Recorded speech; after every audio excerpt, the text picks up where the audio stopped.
Sama saudara-saudari yang terkasih dalam Kristus. Di tengah dunia yang serba cepat dan penuh pencitraan ini, menemukan sahabat sejati bukan perkara mudah.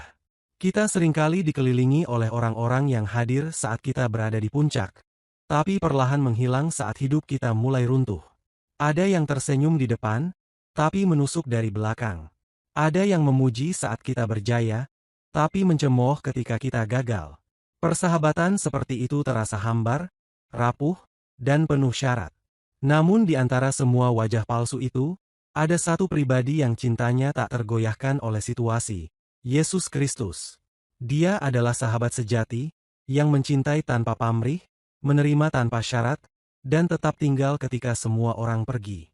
Ia tidak menilai kita dari penampilan, status sosial, atau keberhasilan. Ia melihat hati kita, dan mencintainya meski penuh luka dan cacat. Yesus tidak pernah mempermalukan kita di depan orang lain. Jika kita salah, Ia menegur dengan kasih.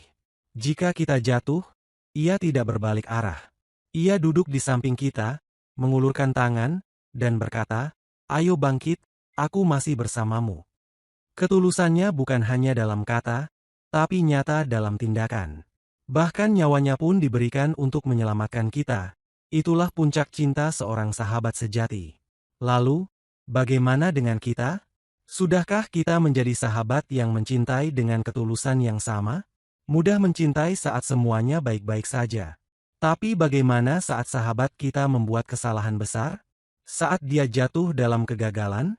Masihkah kita berdiri di sampingnya? Atau malah berbalik dan menghakimi? Yesus mengajarkan bahwa kasih sejati diuji bukan saat semuanya berjalan mulus, tetapi saat keadaan menjadi sulit. Menjadi sahabat sejati bukan soal selalu setuju, tapi selalu hadir. Bukan hanya soal memberi pujian, tapi juga memberi dukungan dalam kesunyian dan air mata. Hari ini, marilah kita bercermin pada Yesus, sahabat sejati yang tidak pernah meninggalkan kita. Dan belajarlah menjadi sepertinya. Sahabat yang hadir bukan hanya saat tertawa bersama, tapi juga saat menangis bersama.